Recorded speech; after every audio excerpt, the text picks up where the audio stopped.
Woohoo! Woohoo! I'm tweeting. Surprise! We're back.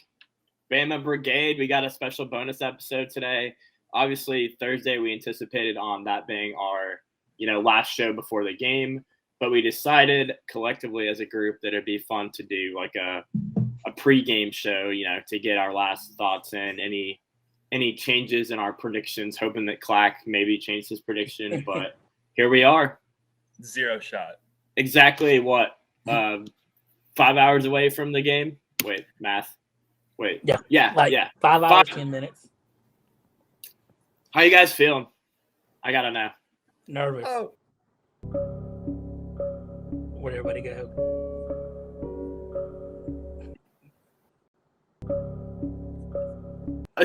You want to stop clicking things? Thanks. All right. We added the extra countdown for dramatic effect. I was like, "How are you guys feeling?" And it gave us 30 seconds to process our feelings and stuff. So, sidebar. I kind of like that countdown better than the other one. But the other one's a minute long. It gives you more time to tweet out. Yeah. Well, clearly Tyler wasn't ready, but I was not ready. I'm a slow tweeter, but I'm a little nervous. I'm always nervous when it comes to big games and stuff like that. But I'm the type of person I get nervous when we're playing New Mexico State or something, not because I'm scared we're gonna lose, but just because I want the game to be on, right? It's the anticipation. I just want it to be here. Yeah, I think for me, the nerves haven't really quite set in yet, and that was how the SEC championship was for me. All right, bye, Clack. Clack is taking a moment to collect his thoughts before he tells us that Georgia's going to win. Now, before the SEC championship, I literally was not nervous until probably a minute, 2 minutes before kickoff. That's when I started to get nervous. And then I stayed nervous until Bama scored a touchdown. So I think, Spencer says, y'all are the shit, love the show, watching on my way to watch the game from work. Awesome. Yeah, we appreciate it, man. Yeah, that's why we're jumping on here, man. Spencer's our best fan. We love Spencer. Yeah, thank you so much. We appreciate Spencer, and we just thought we'd hop on here, to get a couple people in and talk some Bama football tonight as they close in on their 19th national championship. But like I was saying, it'll probably be similar for me tonight. I won't be nervous until kickoff. But yeah, I don't know. Nerve-wise, it hasn't set in yet, which is a little bit worrisome as well. Yeah. I don't know. So I started at Home Depot this week, and the guy who was training me is a Georgia fan. So we've had some beef going on for a little bit. My coworker, she's a Georgia fan, and last time we were both kind of for the SEC championship, we were both, talking back and forth, talking crap to each other. But this time she was like, I am not talking trash to you. And I was like, yeah, I probably won't either. And then I've just been talking trash because I can't help myself.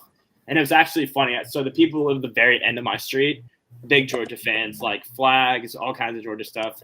As I was putting up the Bama flag today, in my, putting it out, their car drives by with a little Georgia flag attached to it. And I was like, okay. I was like, I don't think they saw me, but I waved down and pointed to the flag. Shoot. So I got a couple of stats for y'all, right? I'm sure you saw at least one of these. I mean, I'm sure you saw at least two of these. So Georgia is a 2.5-point favorite. And I'm sure you guys saw the tweet that says that Alabama is a 5-0, is a single-digit underdog since 2008, and 3 of those 5 games are against Georgia. But it's also the 5th time that there's a rematch in the season of 2 top 5 teams, both being top 5. Yeah, all 4 of the teams that lost the first game went on to win the second one. That's exactly. And that goes I've said it all year. It's really hard to beat a top 5 team twice in the same season, right? Because you use your best stuff for the first game, and then they're able to use their best stuff for the second. So it's kind of what's going to give first, right? Georgia not being able to beat Alabama, or the AP teams not being able to beat each other twice. I know that stats are stats, and most of the time they're correct. They're that way for a reason. But I think that stat about, teams losing the rematch is canceled out by the fact that the the fact that we've literally beaten Georgia the last 7 times we've played them. Well, but that's another thing that I think I can understand where Clack or That's more of a Georgia mental fan is coming from. That's more of a mental block though than like playing a team again. Like I think it's more of a mental block for Georgia that we beat them 7 times than it would be for Alabama if they saw the stat that in the rematch the teams usually lose. Like, but you know what I mean? I think that's one of those things like Nick Saban never losing to an assistant. Like the more times you play him, the more likely you are to lose to him, right? That's just statistics. That's just mathematics. Especially a good team like Georgia, it's hard to go 7-0 against Georgia. It's even harder to go 8-0. That being said, I do think Alabama is going to win. Don't get me wrong. I'm not a certain somebody, but yeah. But I do think it's going to be a little bit less of a almost cakewalk, I guess, than the first game. I think it's going to be pretty and I'm not one of those Bama fans, gumpsters, as Will Anderson referred to us as. That's going to sit here and tell you we're going to win this game by like 15 points or like even 10 points. I mean, my score prediction is 31-27. I think it'll be a closer game. I think, like I've kept preaching, like Roman Harper said, like so many people have said, Bama has the advantage at coach. They have the advantage at quarterback. They have the best defensive player. They have the best receiver on the field. Like we have so many more advantages. But if you sat around, like I've had ESPN on all day in the background today, you would think that there's not even a reason for us to step out on the field. That everybody thinks Georgia's going to win. But that's exactly how it was the first time, so it doesn't really surprise me. I'm not too terribly bothered by it. I think it plays into the narrative that Bama was a quote-unquote underdog. I think the media keeps falling into that trap, and Bama. That's why they're using this as extra motivation, which is what is that? What did Nick Saban say? That yummy rat poison. They just put that. They didn't learn clearly because they're putting in that yummy rat poison right back out for everyone to see. It's I don't know. It's comical to me because I think a lot of people are also just kind of getting wrapped up in a lot of small things and not focusing on the big picture. And I'm not saying Georgia won't ever beat us, but until they beat us, I'm just going to go into this game thinking confidently that Alabama's going to win. So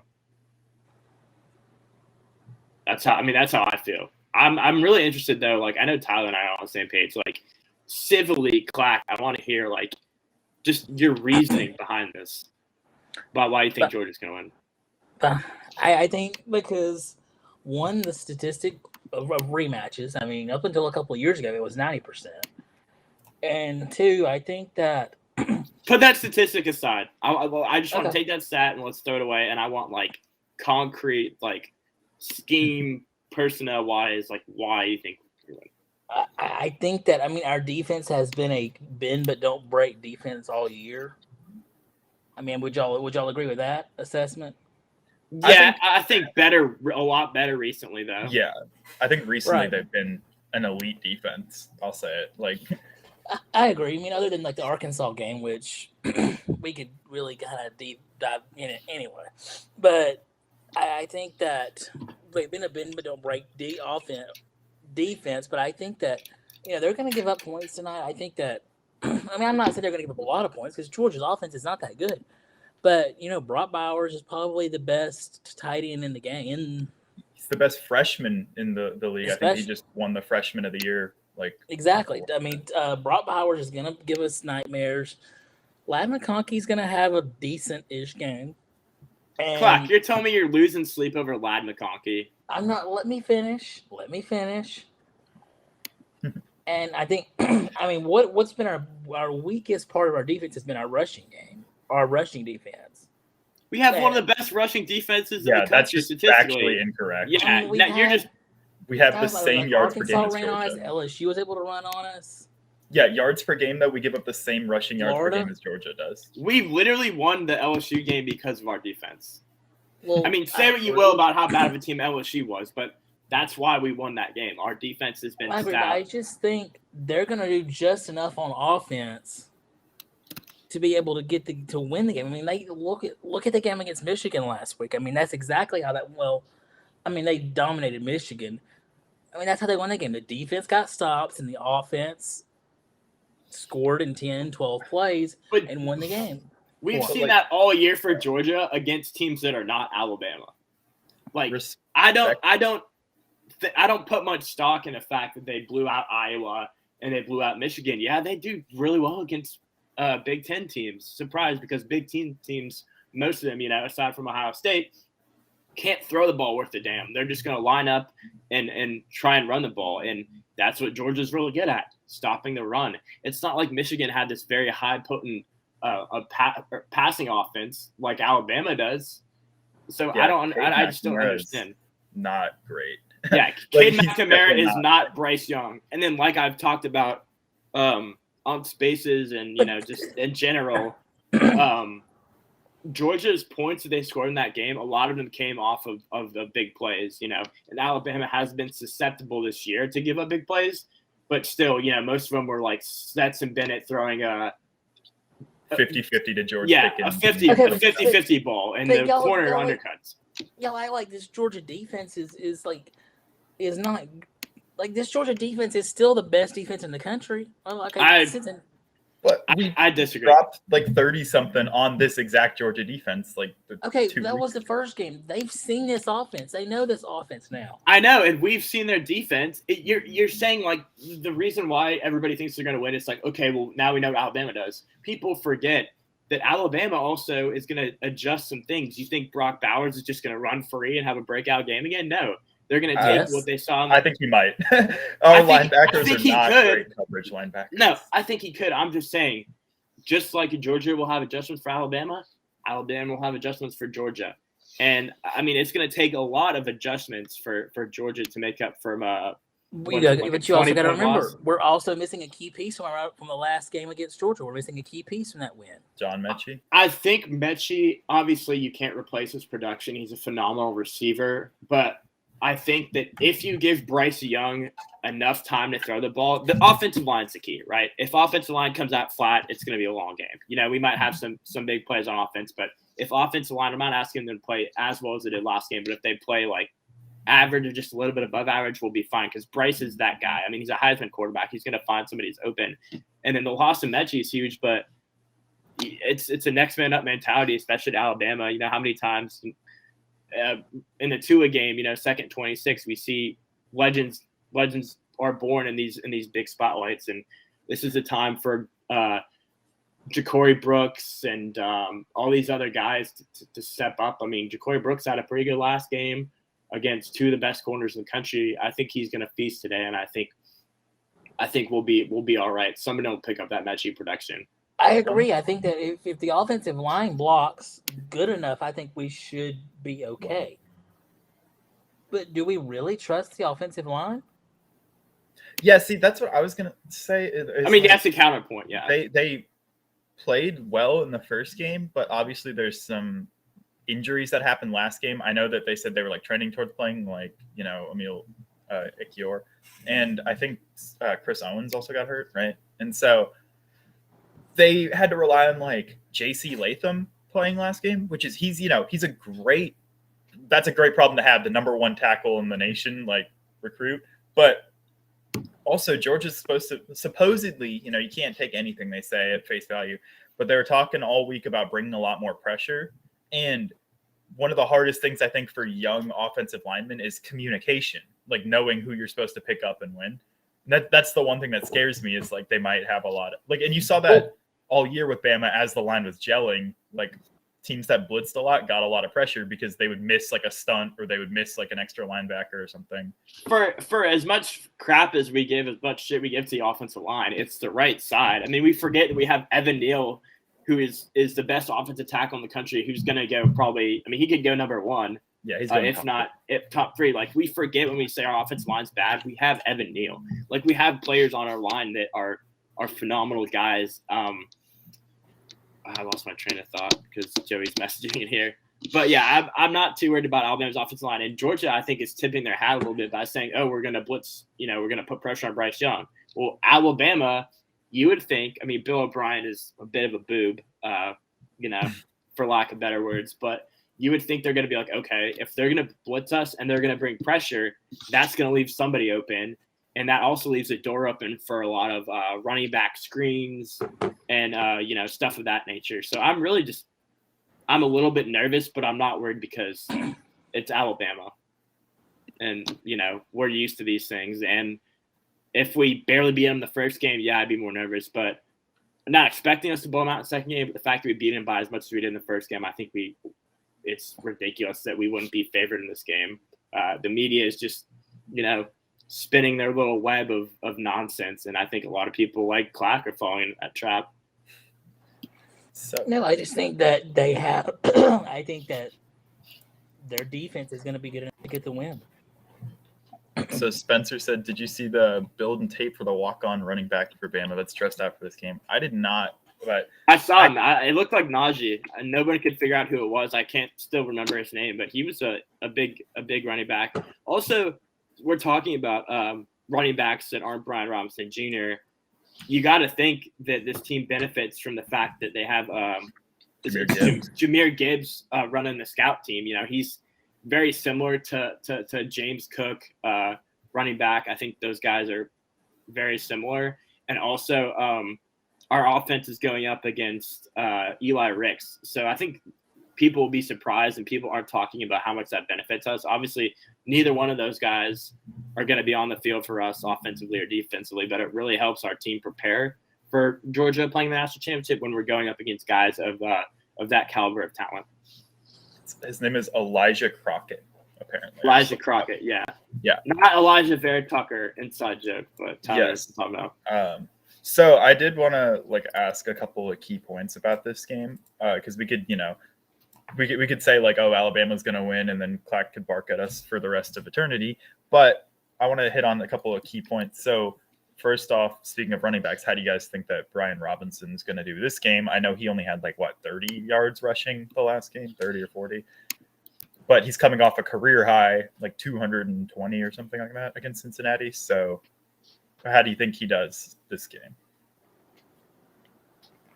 I personally think that he's not going to go off. I don't think he'll have as many yards as he had, but I would probably safely say 18 carries for 80 yards and a touchdown, I think is realistic for him. But I also think that's not something a lot of people are talking about, was the fact that, Georgia might have been sick and, who knows if that's true. But nobody really talked about the fact that Brian Robinson Jr. wasn't 100% for that game. I think having him back 100% is huge for Alabama. And a guy like Brian Robinson, who's from Tuscaloosa, who's been on this team for a while, he's seen a lot of stuff. He's got a lot of experience. And in these big games, experiences matters a lot.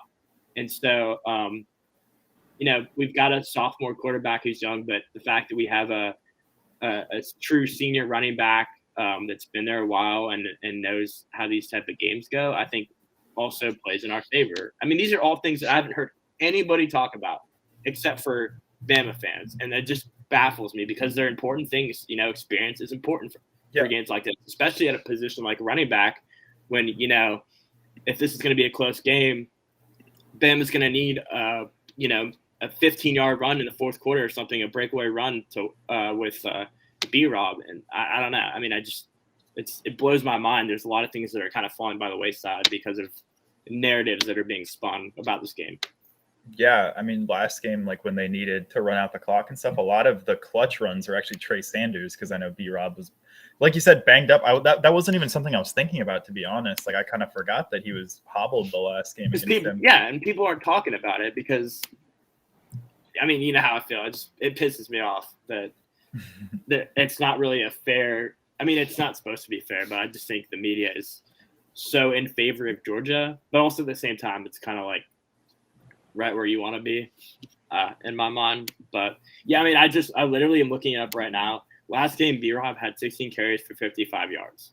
So nothing crazy, but presumably a B-Rob at 100% would probably have close to 100 yards, maybe with a little, 6 more carries or something like that. But it's a Georgia defense that you're going to have to wear down, and I expect a big run or two in the fourth quarter from a guy like B-Rob. Hoping for it too. Wishful thinking. Yeah. So then we kind of talked about it earlier. How do you guys think the O-line is going to hold up in the rematch? They played their butts off, probably the best game of the season for them in the SEC championship game. But do you think they'll have similar success? Do you think they're going to perform worse? Do you think they're going to perform like a lot worse? I mean, it's I honestly don't even know what to say to that. I mean, I think the whole game rests on that though. Because if the O line plays good, the receivers are good. Somebody's gonna get open, or Bryce is gonna run, or somebody's gonna do something. If the O line does their job, that's the key to the game. Mm-hmm. Okay, so that's your biggest worry, right? So throwing out stats, like that's your biggest worry is offensive line, right? Yes. Okay, and I agree, and I'm sure Tyler would agree too, and that's probably the most focal point for Alabama, and I'm sure they've worked out this week. But I don't know if that alone gives you a valid reason for just straight up picking Georgia. Well, I mean, honestly, it's kind of like a meme on the Bama like Twitter sphere about like Auburn sacking Bryce Young 7 times, but their D line dominating almost won them the game, and Georgia's a lot better than Auburn, so I think it's a very valid reason to pick Georgia. I think if you think that their D line and their linebackers are going to get to Bryce Young, like ultimately, I also think their offense is going to do enough. I think their offense is going to do decent. I think all phases of the game we're better than them. I think we have a better defense all around than they do. They're very good at stopping the run, but we see what happens to them when they have to defend the pass. I mean, we aren't necessarily the best team in the country about defending the pass either, but I think we're a lot better than Georgia, and we have a better offense. Georgia has no edge in any way, so I don't understand where this is coming from. And it's people that are saying, "Oh, they have more talent." They don't really have more talent. They have more experienced talent. But I think overall, Bama has better athletes. Yeah, Spencer said, which receiver do y'all think will be running the slant routes? Sadly, Spencer, with Bill O'Brien, I don't think any receiver is going to be running the slant routes, unfortunately. You know who's going to run the slant routes? Who they should run the slant routes? Jaleel Billingsley. Jaleel Billingsley? Well, I was going to say... This is the game. Jaleel Billingsley, I'm so counting on him. I said Trey Sanders could be... Man. I said Trey Sanders could be an X factor, but I've been saying for the last 3 weeks that Jaleel Billingsley is going to have a breakout game, and he'll have like one pretty solid clutch catch for like 15 yards, but that's it. They really, really need him this week. Honestly, I don't hate Jamison Williams being a slant boy this game too, just because you look at like the Tua-led Bama, what did they do? They sent like Ruggs and Waddle on slant routes, and then as soon as they catch it, they're just faster than everyone and get like 30, 40 yards. I would not put Jameson Williams on the outside because I think you're doing yourself a disservice. But I think if you put him inside, in the slot running routes, you need to find ways to get him the ball. It's not about throwing him the ball 50 yards deep bomb. Like that's nice, obviously.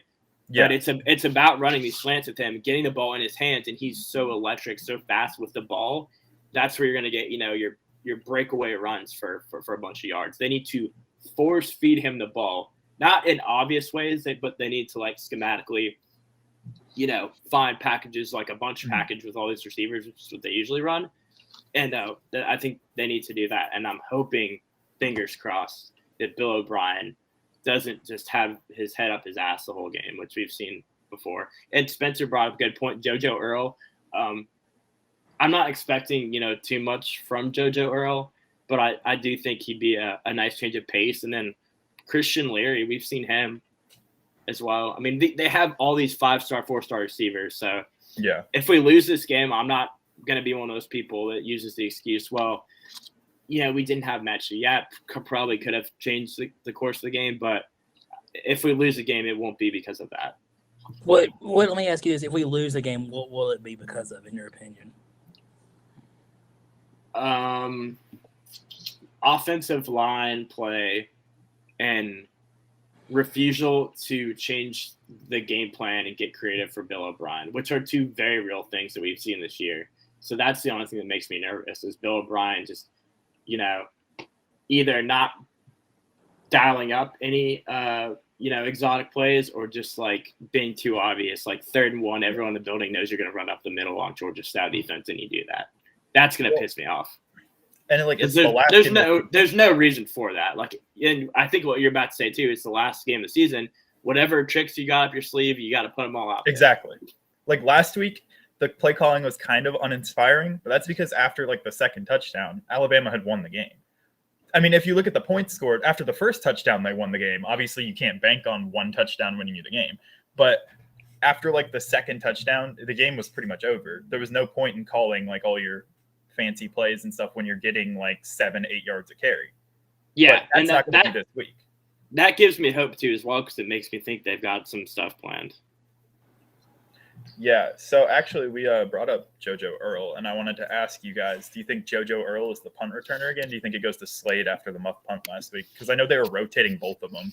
I do not like Slade as a punt returner. Like, he's been clutch as a receiver. I think his longest punt return of the season has been like 5 or 6 yards or something. I mean, I'm sure it's been longer, but in my head, I would have Jojo Earl do punts. I know he had that issue last week, but I'm sure they've been practicing and really honing in on punts for him and making sure he doesn't screw up.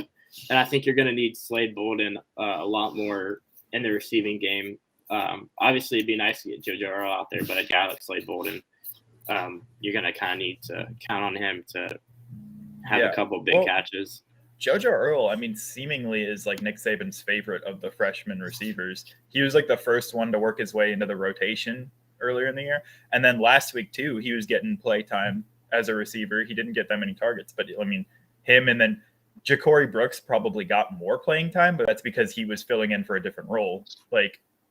So Saban obviously likes Jojo Earl. So I think that, I'd love to see them both get a lot of action today, because like I said earlier, we're going to need some of these new guys, these new heroes that we can talk about, for the next couple of years, the new crop of guys. And we definitely have all the talent in the world at that position. So it shouldn't be an excuse if we can't get the job done receiving.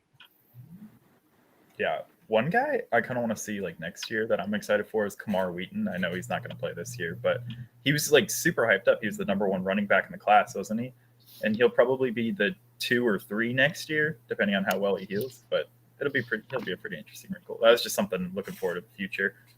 And we have some pretty cool named receivers coming in. I can't think of them off the top of my head, but I like we have a very solid named recruiting class coming in next year. So do you guys think that Bill O'Brien will be able to adapt to a likely different defensive scheme this week? Because last time against Georgia, like, their game plan was pretty much like, Bryce, go do your thing. And Bryce said, okay, I got you, Bob. Like, when there was one set of footsteps in the sand, that was when Bryce Young carried us. So do you guys think that Bill O'Brien will be able to play call well enough to adapt to a different scheme? Well, I think Georgia's going to. I think it's going to be about like Georgia's going to do a lot more blitzing they do, and force Bryce trying to get rid of the ball. It's going to be how, we get if quick slants. Yeah, I agree. Quick slants and screen passes. Dude, I'm fine with blitzing, because it's if Georgia, like I said, is going to tell everybody in the world they're going to blitz this week and they're going to emphasis on getting pressure on Bryce Young. When you blitz someone, it takes a spot away from someone else on the field. So the fact that they're going to blitz us like crazy, I kind of feel a little bit good about that, as long as the offensive line holds up, because that's kind of like a desperation thing for them. They're basically saying, hey, we can't bring our normal amount of guys and get pressure on Bryce. He's going to pick us apart. So we're going to pull guys from other parts of the field and risk, Bryce still picking us apart. And I just don't think that's a good recipe for success for them. And the fact that they've been so adamant about telling everybody this week they're going to do it is like the weirdest shit ever to me. Yeah, that does seem like kind of a huge bait. I don't know, like, other way to phrase it, but why would you go and tell everyone, Because they're desperate. That's really what it is. They know that they're going to have to put pressure on Bryce, and they're willing to take the risk of putting pressure and leaving somebody else open. I think that's ridiculous, but. Also, Spencer said we're not talking about the special team advantage. Well, actually, like, I got to go to really cool experience. I got to go to the head coaches meeting, and someone brought up the special teams advantage, and Kirby Smart pointed out, like, we recruited their kicker, they recruited our kicker. So, like, obviously both teams have very solid kickers. Like, both teams, I mean, punting's about even. I don't know. Jameson Williams a great kick returner, but if you kick it out of bounds, he can't really do anything. So I don't think we have a huge special teams advantage. But I think there's no area to the game that Georgia has the advantage at. Yeah, I wouldn't say Georgia has the advantage either. I think it's defensive line. Yes. Pat, like run stopping, I think. Phil Mathis has better stats than Jordan Davis. Phil Mathis also plays a lot more because he has a lot better conditioning. I would take Phil Mathis and DJ Dale over Jordan Davis, and I don't even know who their other defensive line is. Did you guys see that tweet that like Jordan Davis was like, oh yeah, we were a little gassed last time, so I'm gonna run a little bit extra this week. Yeah, it's like 1 week of running is not gonna get you in shape for this game. I was in that press conference, and he was like, yeah, I'm gonna go for a run after this, and people were like, everyone was like, okay, save your legs. Yeah, don't gas yourself too quick. Do you think Bama or Georgia leads the jumbo package versus the defensive player? I think Georgia, if they're on the goal line, they'd like to use Jordan Davis a little bit, right? I would love to see Bama do that with Will Anderson. I mean, they used to with Daron Payne. Daron Payne. And then I was also thinking last year we had the linebacker that we moved to fullback. I can't remember his name. I know what you're talking about. The guy that was there for a while. Yeah, wasn't it? Clack. He went to Colorado, right? I think. I don't know. What am I thinking of? All right, anyway, whatever. You get the point. So, do you guys think that Alabama's defense will remain on fire? I know, Clack, you kind of said it earlier. You think that Georgia's offense will do just enough. So, let me hear your thoughts on that. I think Zamir White and James Cook are going to have better days than they did last time. I think it's going to kind of be like that Florida game where the running game actually kind of hurt us a little bit. And I don't think Stetson Bennett can do that much, but I mean, at the same time, Stetson Bennett's got Brock Bowers, and I think Brock Bowers is going to give Pete Golding headaches, and I think it's just going to be enough for their defense. The offense is going to do just enough for their defense, just to be able to hold us off and win. Well, we talked about Georgia saying they're going to put pressure on Bryce Young. Alabama didn't do. I mean, they got some interceptions on Stetson Bennett, but they didn't do a very great job of bringing pressure and getting to him. That's not like we had a bunch of sacks. I think Tyler said it. We had like 2 or something. So Bama needs to pin their ears back, and they need to get pressure on him, because I think if they can get pressure on him and force him to throw it too early, I mean, he's one of those guys that you're likely is going to force a throw, and that's where you get like a pick six or something, or a fumble, a sack fumble that could be the difference in this game. That'll probably be close. So we also need to find a way to get pressure without giving up, big plays for Brock Bowers or Lad McConkey or Darnell Washington or somebody. Yeah. Well, I mean, I wrote it down later when I was like in the Georgia section, but Stetson Bennett, I don't sue me if these are completely wrong, but I believe I saw he was 13-1 as a starter against non-Alabama teams and 0-3 as a starter against Alabama. Like, I get it, Alabama's hard to beat, but also he's just not really like the same quarterback against Alabama. Oh, it was Ali Cahoe. So it's I looked up the 2019 roster to find this. That's why I was typing. But I just Stetson Bennett has not looked great. He makes a couple of boneheaded plays against Alabama every time, seemingly. Like he realistically should have had 2 pick sixes last game. Jordan Battle dropped one of them, but then he got the second. I don't know. I think that the second half of the year, like you said, minus the Arkansas game, Alabama's defense has been really good. And I don't, unless James Cook abuses our linebackers, right? Like, that's the biggest thing I'm worried about personally. Is Christian Harris is athletic, but he does not have great coverage skills. You would think he would, but he is very bad at tracking the ball. And like what was it? Not the last time we played Georgia, but the time before, I know that they ran like a wheel route like twice, and James Cook got 2 touchdowns on Christian Harris or something like that. So that kind of worries me a little bit. Yeah, and that's the thing. Our linebackers are really athletic. Christian Harris and Henry To'oTo'o. but they're not all that great covering. So I agree. Georgia with their running backs is probably going to do a lot of wheel routes and stuff and test Alabama's linebackers. But these are all things that I think Alabama has obviously been practicing for. Yeah. I mean, it's not like any of this should catch anybody by surprise. Jahmyr Gibbs is huge because, like you're saying, he's a great like James Cook clone in practice. And I heard he was actually playing like good on good. He was playing against the starting defense with the starting offense when he was out there because he's such a good, like, I mean, he's as good as Brian Robinson's been, and he has been one of our stars this year. He's been absolutely rock solid. He doesn't really fit the mold of any of the Georgia running backs as well. So, like, I understand why they put Gibbs in as, you know, because he's a little bit shiftier, a little bit more of a receiving threat. And so I like that. And then finally on the Bama side of things, I was wondering, do you guys think that the passing game will be anywhere near as potent without John Mechie? Because last time we were really good in the first half.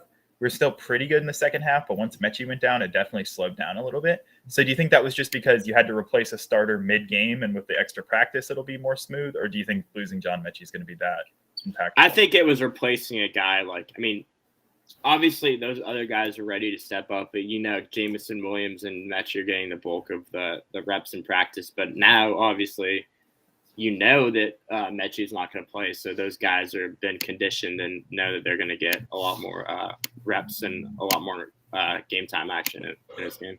Yeah, I think you've had time to practice. I think that's going to help, and that I think it's going to hurt us. But I think that we've also had plenty of time to practice and get Jacoy Brooks and guys like that ready to go in his position.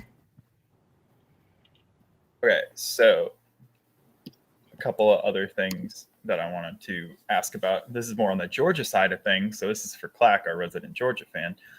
The D-line was reportedly, they had a stomach flu or whatever they said last time. Whether or not that's true, that's up to you. But that's what we're going with. They said it. So no one ever lies in press conferences. So never. Do you think they're going to be less gassed this week if like Alabama tries to run tempo? Or do you think it's going to be that was all just talk and Jordan Davis is still going to come out after 2 plays every time? I think it's kind of a. I mean, yeah, I think we could if the offensive line is able to block. I think that opens up so much, and I think that we would be able to gas them like we did last time. And I think that if we can come out playing like we did in the second and third quarters last game, goodness, then I think we will be able to gas them with it now. But it all comes back to if the offensive line blocks. If the offensive line blocks, that closes all of those doors. But I do think that the offensive line can get it done, but I don't know if they will. I think that's the key to the whole game. $1 million question, yeah. Go ahead. I was just gonna say, if you guys didn't have anything else left, we could give I said my score prediction earlier, but give our score predictions and then, start biting our nails for kickoff. Yeah. Do you know what the score of the last game was? This is just me asking. 41-24. 41-20. Okay. Because I was thinking 31-24 this week, but I didn't want to choose I remember it was something one, and I didn't want to have the same score. Well, we beat them. We beat them the last 2 times by the exact same score. So. Yeah, I think 31-24. I think their defense will come out and play a little bit, but I think that Alabama is almost a walking 30 points a game. What was it? Auburn and LSU were the only 2 in the last 3 seasons or something like that they didn't score more than 30 points. So yeah, I think Alabama wins more narrowly this time, but I think that the monkey on Georgia's back is very hard to get off, and I don't think they will this time. I tipped my tipped my hand earlier when I said it would be 31-27. I'm still sticking by that. All right, Clack. I think the Georgia defense steps up to the challenge. I think the Georgia offense, like I said, I think Georgia offense does enough. 27-17 Georgia. Wow, interesting. So clearly, nothing we've said has resonated with you.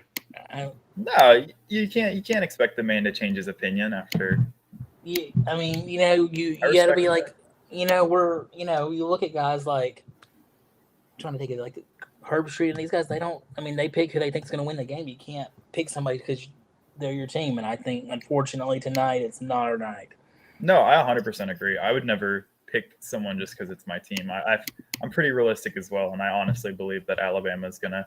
As for as much crap as I give you, I honestly believe in Alabama. It's not like the fan in me picking them. I hope you're right. I think Kirby. I think Georgia's out for blood. I mean, granted, this is Alabama. This is not a team that you're just going to come in and, and embarrass you don't surprise them. Right. But Kirby's tired of hearing this. I will say that here's the one thing about Georgia, and I may eat my words on this. Here's the good thing about Georgia. Here's the good and bad thing about Georgia. The good thing it is that Kirby Smart is their coach. Mm-hmm. Kirby Smart has a way of getting in his own head and making stupid mistakes, like the 4th and 11 punt, stuff like that. Kirby gets a little too ahead of himself sometimes and makes stupid mistakes. The fact that Kirby Smart is their coach is a good thing for us, but it's also a bad thing because Kirby Smart's one of the best defensive minds in football. He's one of the best coaches. I mean, like as much as people like to make fun of him, and like especially because he's a Nick Saban assistant, you don't get to the playoffs or the national championships as often as he does without being a good coach. So I do. Kirby Smart. But in a way, we know Kirby Smart can be Kirby dumb sometimes. So let's hope he goes Kirby dumb tonight and gets the big head and does something stupid and we capitalize. All right. Well, I think that's all we wanted to talk about today. So thanks. Special shout out to Spencer. Thanks for always being here and always interacting. And thanks to everyone else that was watching. And Clack, you want to do some barking real quick for your Georgia fans? I'm good. Okay. I'm good. We'll see you. Cool. We'll see y'all on Thursday.